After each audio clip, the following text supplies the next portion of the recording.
तो चलिए एक ऐसी दुनिया में चलते हैं जो बस अभी बनी ही है, मतलब एकदम नई। जानवर इंसानों के लिए काम करना शुरू कर रहे हैं, एक तरह की व्यवस्था बन रही है। हाँ बिल्कुल। और इसी माहौल में सोचिए, एक जानवर है, रेगिस्तान के बीचों बीच रहता है और कुछ नहीं करता, कुछ भी नहीं, बस एक ही रट लगाया है, हम्फ। और कमाल की बात यह है कि इसने न सिर्फ बाकियों को तंग किया बल्कि जिनको भी। हाँ, वो जिन जो सभी रेगिस्तानों का इंचार्ज था, जिसके पास इतनी शक्तियां थीं, वो भी मतलब परेशान हो गया। है ना अजीब। बिल्कुल।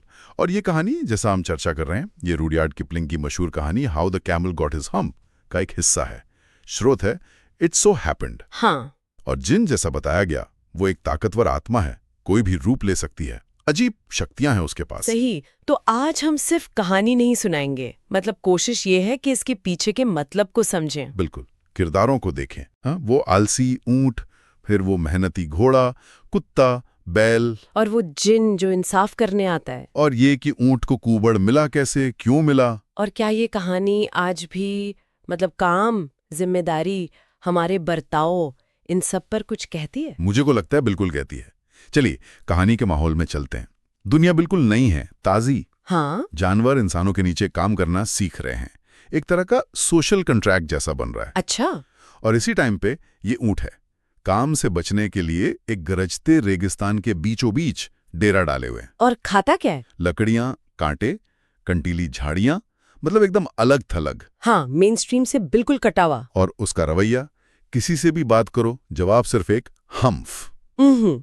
इसमें जैसे उदासीनता भी है और शायद एक तरह का विरोध भी। हाँ, हो सकता है। तो सोमवार की सुबह होती है, घोड़ा आता है, पीठ पर काठी कसे हुए, एकदम काम के लिए तैयार। बिल्कुल व्यवस्था का प्रतीक। वो ऊंट से कहता है, ऊंट ओ ऊंट, बाहर निकलो और हमारी तरह चलो, दुल की चाल चलो। और ऊंट का जवाब, वही संक्षिप्त, लगभग बेइज्जती भरा जवाब। तो घोड़ा क्या करता है बेचारा, जाके आदमी को बता देता है। ये पहली शिकायत। हाँ, पहली शिकायत दर्ज हो गई। इसके बाद आता है कुत्ता, मुंह में छड़ी दबाए हुए। अच्छा, वो भी काम का प्रतीक, लाना ले जाना। हाँ, वो भी वही कहता है, ऊंट ओ ऊंट आओ और हमारी तरह चीजें उठाओ और ले जाओ। नतीजा फिर वही हम्फ। कुत्ता भी निराश, वो भी आदमी के पास शिकायत लेके पहुंच गया। अब बैल की बारी। गर्दन पर जुआ रखा है, मतलब कड़ी मेहनत, खेती का प्रतीक। बिल्कुल, वो कहता है, ऊंट ओ ऊंट आओ और हमारी तरह हल चलाओ। लेकिन ऊंट, वो तो टस से मुस नहीं होता। फिर वही बैल भी जाकर आदमी को बता देता है। यहाँ एक पैटर्न साफ दिख रहा है, मतलब तीनों जानवर नियमों में बंधे हैं, काम कर रहे हैं। हाँ, समाज की ढांचे का हिस्सा है।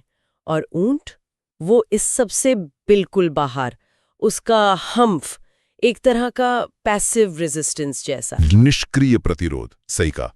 तो दिन ढलता है, आदमी तीनों जानवरों को बुलाता है और उसका फैसला तो और गड़बड़ कर देता है। हाँ, वो कहता है, तीनों, मुझे तुम्हारे लिए बहुत अफसोस है, पर लगता है रेगिस्तान की वो हम्फ वाली चीज, वो ऊंट, काम करने लायक नहीं है, वरना वो यहां होती। उफ। इसलिए मैं उसे अकेला छोड़ दूंगा और तुम लोगों को उसके हिस्से का काम भी करना होगा, मतलब 2 गुना काम। ये तो सरासर नाइंसाफी है ना?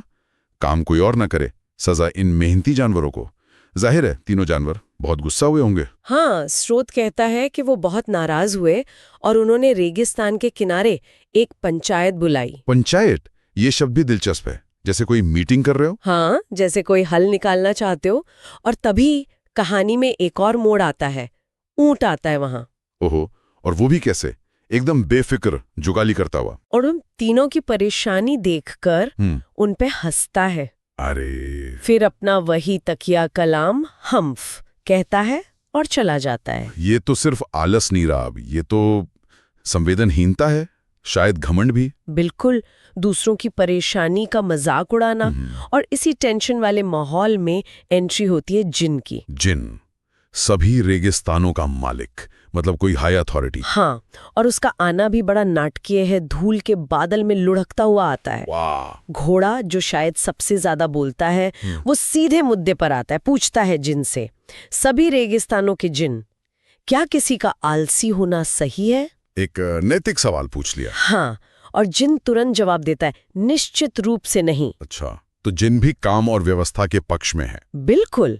तब घोड़ा शिकायत करता है, बताता है कि रेगिस्तान के बीच में एक लंबी गर्दन और लंबी टांगों वाला जानवर है। सोमवार सुबह से कोई काम नहीं किया उसने। दुल की चाल तक नहीं चलता। हाँ, फिर कुत्ता और बैल भी अपनी अपनी बात रखते हैं। वो चीजें नहीं लाता, हल नहीं चलाता, बस हूंफ कहता है। वही। अब जिनकी प्रतिक्रिया देखने लायक है। वो पहले तो सीटी बजाता है। अच्छा, शायद हैरान होकर। हाँ, शायद ऊंट के इस रवैये पर। फिर कहता है, अच्छा वो मेरा ऊंट है, सारे ऊंट मेरे ही हैं, वो इस बारे में क्या कहता है? और जब उसे पता चलता है कि जवाब सिर्फ हूंफ है, तो वो कहता है, ये तो बहुत बढ़िया बात है, मैं उसे ठीक कर दूंगा। I'll hump him, अगर तुम लोग 1 मिनट रुको। I'll hump him। ये सिर्फ सजा देना नहीं लगता है ना? नहीं, ये ऐसा है जैसे उसी के अंदाज में जवाब देना, उसकी हेकड़ी निकालना। हाँ हाँ। तो जिन अपने धूल के लबादे में लिपटकर रेगिस्तान में ऊंट को खोजने निकल पड़ता है। और ऊंट कहाँ मिलता है उसे? एक तालाब के किनारे पानी में अपना अक्स देख रहा होता है। अपना अक्स? यहाँ कहानी एक और इशारा कर रही है। क्या ये सिर्फ पानी पीना है या आत्ममूर्खता, घमंड? हो सकता है अपने रूप पर गर्व। जिन उससे सीधे पूछता है, मेरे दोस्त, ये मैं क्या सुन रहा हूँ कि तुम कोई काम नहीं कर रहे हो? और जिन अपनी ठोड़ी पर हाथ रखकर बैठ जाता है, जैसे सोच रहा हो। हाँ, स्थिति की गंभीरता पर विचार कर रहा हो। जबकि ऊंट पानी में अपना अक्स देखता रहता है, शायद जिनको नजरअंदाज करते हुए। जिन उसे याद दिलाता है, तुम्हारे आलस्य की वजह से उन तीनों को सोमवार सुबह से ज्यादा काम करना पड़ रहा है। मतलब कारण और परिणाम बता रहा है। लेकिन ऊंट पर कोई असर नहीं। उसका जवाब फिर वही। अब जिनका सब्र शायद जवाब दे गया। वो चेतावनी देता है। हाँ, कहता है, अगर मैं तुम्हारी जगह होता तो ये दोबारा न कहता। तुम ये हम्फ बहुत बार कह चुके हो, मैं चाहता हूं कि तुम काम करो। सीधी चेतावनी। लेकिन ऊंट अपनी धुन में। वो फिर कहता है हम्फ। और इस बार कुछ होता है। हाँ, इस बार शब्द हकीकत बन जाता है। जैसे ही वो ये कहता है, वो देखता है कि उसकी सुंदर सपाट पीठ, जिस पर उसे बहुत गर्व था शायद, हाँ, वो फूलने लगती है। फूलते फूलते एक बड़े बेडौल कुबड़ में बदल जाती है। हम्प। तो ये था वो पल। वो हम्फ शब्द अब एक शारीरिक रूप ले चुका था। बिल्कुल, आलस्य और विरोध का भौतिक रूप। जिन कहता है, देखा, ये तुम्हारा अपना हम्प है जिसे तुमने खुद अपनी पीठ पर लादा है, कोई काम न करके। और फिर वो हिसाब भी देता है। हाँ, कहता है, आज गुरुवार है और तुमने सोमवार से, जब से काम शुरू हुआ, कोई काम नहीं किया है, अब तुम काम पर जाओगे। ऊंट तो घबरा गया होगा। पहली बार शायद उससे लगा होगा कि मामला गंभीर है। हाँ, वो पूछता है, मैं इस कुबड़ के साथ कैसे काम कर सकता हूँ? ये एक वाजिब सवाल भी लगता है। पर जिनका जवाब वो कहानी को एक और मोड़ देता है। बिल्कुल, वो कहता है, इसका एक उद्देश्य है। क्योंकि तुमने वो 3 दिन काम गवाया है, अब तुम बिना कुछ खाए 3 दिन तक काम कर सकोगे। अरे वाह, तुम अपने इसी हम्प के सहारे जी सकते हो। कमाल है। तो कुबड़ सिर्फ सजा नहीं है, वो एक तरह का संसाधन भी है। हाँ, ये उसके पिछले आलस्य का नतीजा है, लेकिन भविष्य की जरूरत पूरी करने का साधन भी। यही तो विडंबना है। गजब। जिन आगे कहता है, इसलिए कभी ये मत कहना कि मैंने तुम्हारे लिए कुछ नहीं किया। अब रेगिस्तान से बाहर निकलो, उन तीनों के पास जाओ और ठीक से व्यवहार करो। व्यवहार सुधारने का निर्देश। बिल्कुल। ये कुबड़ एक तरह से कर्म का फल है, स्थायी रिमाइंडर है उसके आलस्य का, लेकिन साथ ही एक अनोखी क्षमता भी। तो ऊंट उन तीनों से मिलने चल पड़ता है, लेकिन कहानी का अंत वो थोड़ा सा निराश करता है ना? हाँ, अंत थोड़ा सा अजीब है। कहानी कहती है कि उस दिन से ऊंट हमेशा एक हम्फ पहनता है, जिसे हम अब हम्प या कुबड़ कहते हैं, ताकि उसकी भावनाएं आहत ना हो। ये भी किपलिंग का ह्यूमर है। हाँ, लेकिन उसने दुनिया की शुरुआत में गवाए गए उन 3 दिनों की भरपाई कभी नहीं की। और सबसे जरूरी बात, उसने अभी तक ठीक से व्यवहार करना भी नहीं सीखा है। He has never yet learned how to behave. ये अंत किपलिंग का खास अंदाज है। कोई सब ठीक हो गया वाली बात नहीं है। हाँ, फेरी टेल एंडिंग नहीं है। नहीं, ये मानता है कि कुछ आदतें या प्रवृत्तियां वो शायद बदलती नहीं है पूरी तरह। ऊंट को एक साधन मिला, पर उसने उसका पूरा इस्तेमाल शायद नहीं किया, या अपना मूल स्वभाव नहीं बदला। ये शायद इंसानी फितरत पर भी एक टिप्पणी है। हो सकता है। चलिए अब थोड़ा और गहराई में जाते हैं। ऊंट का आलस्य, जिद, वो अक्स देखना, शायद घमंड, ये तो साफ है। हाँ, और वो हम्फ शब्द, वो सिर्फ एक आवाज नहीं है, वो आलस्य का, विरोध का एक फिजिकल फॉर्म बन जाता है, कुबड़ के रूप में। बिल्कुल। और जिन का किरदार वो सिर्फ सजा नहीं देता, वो व्यवस्था बनाता है, संतुलन लाता है। हाँ, वो ऊंट को खत्म नहीं करता, बल्कि उसे एक समाधान देता है जो सजा भी है और जीने का जरिया भी। और दूसरी तरफ वो तीनों जानवर, घोड़ा, कुत्ता, बैल, वो मेहनत, सहयोग, नियमों के पालन के प्रतीक हैं। उनका गुस्सा, उनकी निराशा, वो भी असली लगती है। कुबड़ का प्रतीकात्मक वो सबसे दिलचस्प है। आलस्य का नतीजा है, एक बोझ है। पर साथ ही वो धीरज, सहन शक्ति, मुश्किल हालात में जीने की क्षमता का भी प्रतीक बन जाता है। हाँ, ये कमाल की बात है। जैसे हमारी कमजोरियां या गलतियों के नतीजे ही हमें अनोखी ताकत दे जाते हैं कभी कभी। सही कहा। और ये कहानी एक तरह की इटियोलॉजिकल मिथ है, मतलब ऐसी कहानी जो किसी चीज की शुरुआत की वजह बताती है। यहाँ ऊंट के कुबड़ की। अच्छा। ऐसी कहानियां अक्सर गहरे सबक या मूल्य समझाने के लिए होती हैं। यहाँ काम का महत्व, आलस्य के परिणाम और शायद प्रकृति कैसे संतुलन बनाती है, ये सब समझाया गया है। हमारे स्रोत में कुछ सवाल भी थे जिनके जवाब हमारी बातचीत में आ ही गए हैं। जैसे ऊंट रेगिस्तान में क्यों रहता था? काम से बचने के लिए। बाकी जानवर क्यों नाराज थे? क्योंकि उन्हें उसका काम भी करना पड़ रहा था। वो अक्स देखने का क्या मतलब हो सकता है? शायद घमंड, आत्ममुग्धता। कुबड़ का क्या उपयोग था? बिना खाए 3 दिन काम करने की क्षमता। और लेखक की ऊंट के बारे में क्या राय लगती है? यही कि वो पूरी तरह कभी नहीं सुधरा। हाँ, ये सब बातें कहानी को समझने में मदद करती हैं। तो संक्षेप में कहें तो एक आलसी ऊंट है, काम से जी चुराता है, सजा में कुबड़ मिलता है।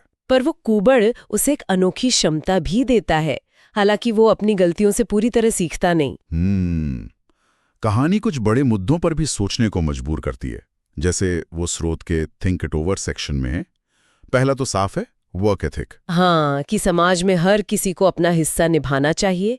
आलस्य के बुरे नतीजे होते हैं, न सिर्फ अकेले के लिए बल्कि सबके लिए। स्रोत में ये भी पूछा है कि क्या ये कहानी सच हो सकती है? जाहिर है नहीं, ये तो एक कल्पना है, लोक कथा जैसी। जानवर बात कर रहे हैं, जिन नारा है, कुबड़ ऐसे बन रहा है। हाँ, ये सब काल्पनिक है। इसका मकसद वैज्ञानिक वजह बताना नहीं है, बल्कि नैतिक या व्यावहारिक सबक सिखाना है। तो ये कहानी असल में है किस बारे में? स्रोत के विकल्पों को देखें तो 2 बातें मुख्य लगती हैं। एक तो ये कि हर किसी को अपना काम गंभीरता से क्यों करना चाहिए। हाँ, और दूसरी कि ऊंट को अपना कुबड़ कैसे मिला। ये काम के महत्व पर बहुत जोर देती है, उसे एक कर्तव्य की तरह दिखाती है। लेकिन यहाँ एक बड़ा मजेदार मोड़ आता है। स्रोत में विलियम फॉल्कनर का एक कोट भी दिया है। हाँ, वो कोटेशन। वो कहता है, सबसे दुखद बातों में से एक ये है कि एक आदमी दिन में 8 घंटे दिन ब दिन सिर्फ एक ही काम कर सकता है, वो है काम करना। यही कारण है कि आदमी खुद को और बाकी सभी को इतना दुखी और नाखुश बनाता है। ये तो किपलिंग की कहानी के संदेश से बिल्कुल उल्टा लग रहा है। बिल्कुल उल्टा। किपलिंग की कहानी कहती है काम न करना बुरा है, सजा मिलनी चाहिए। फॉल्कनर कह रहे हैं कि लगातार सिर्फ काम करते रहना, उसमें ही दुख है, निरर्थकता है। हाँ, ये तो कहानी के काम अच्छा है वाले संदेश पर सीधा सवाल उठाता है। बिल्कुल, और ये कंट्रास्ट बहुत जरूरी है।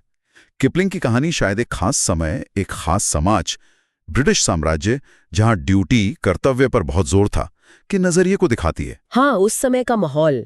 और फॉल्कनर वो एक अलग नजरिए से शायद मॉडर्न लाइफ में काम की जो नीरसता है, जो बोझ है, उस पर टिप्पणी कर रहे हैं। तो हमें ये सोचने पर मजबूर करता है कि काम का हमारी जिंदगी में क्या रोल होना चाहिए। क्या वो सिर्फ एक ड्यूटी है या उसमें खुशी, सार्थकता भी होनी चाहिए? हाँ, क्या लगातार काम करना ही प्रोडक्टिविटी है या आराम, बाकी चीजें भी उतनी ही जरूरी हैं? सही बात है। ये कहानी और फॉल्कनर का कोट दोनों मिलकर एक ज्यादा जटिल तस्वीर बनाते हैं। शायद संदेश सिर्फ काम करो या काम मत करो नहीं है। शायद संतुलन की बात है काम और जीवन के बीच। ऊंट का आलस्य तो समस्या थी ही, पर क्या घोड़े, कुत्ते, बैल का लगातार काम करना ही आइडियल था? फॉल्कनर शायद कहेंगे नहीं। ये बहुत अच्छा पॉइंट है। कहानी आखिर में कहती है कि ऊंट ने व्यवहार करना नहीं सीखा। शायद सही व्यवहार सिर्फ लगातार काम करना नहीं है, बल्कि सहयोग करना है, अपना हिस्सा निभाना है, और हाँ, शायद काम और आराम में संतुलन बनाना भी है। और अंत में कहानी हमें ऊंट के रूप में एक ऐसे किरदार से मिलाती है जो काम टालता है, प्रोक्रेस्टिनेट करता है। हाँ, स्रोत का एक सवाल इसी से जुड़ा है कि लोग काम को लेकर अलग अलग रवैया क्यों अपनाते हैं। कुछ लोग फौरन करते हैं, कुछ टालते रहते हैं। ये हमें अपने बारे में सोचने पर मजबूर करता है। हम खुद कैसे हैं काम को लेकर? निश्चित रूप से हम सब में शायद थोड़ा ऊंट है और थोड़ा घोड़ा, कुत्ता या बैल। जरूरी ये है कि हम अपने व्यवहार के प्रति, अपनी प्राथमिकताओं के प्रति कितने सचेत हैं, उनके नतीजों के प्रति। तो ये कहानी सिर्फ ऊंट की कुबड़ की कहानी नहीं है। ये आलस्य, कर्तव्य, परिणाम, अनुकूलन और शायद व्यवहार के उन पैटर्नों पर एक टाइमलेस कमेंट्री है जिन्हें बदलना मुश्किल हो सकता है। बिल्कुल, एक सरल सी दिखने वाली कहानी पर सोचने के लिए कई परतें। हाँ। और शायद आखिरी विचार ये हो सकता है, अगर ऊंट को अपनी कमी यानी कुबड़ से एक अनोखी क्षमता मिली, तो क्या हम भी अपनी उन चीजों में जिन्हें हम कमी या चुनौती मानते हैं, उनमें छिपी हुई ताकतें ढूंढ सकते हैं? कहानी यही बताती है कि चीजें हमेशा वैसी नहीं होती जैसी दिखती हैं।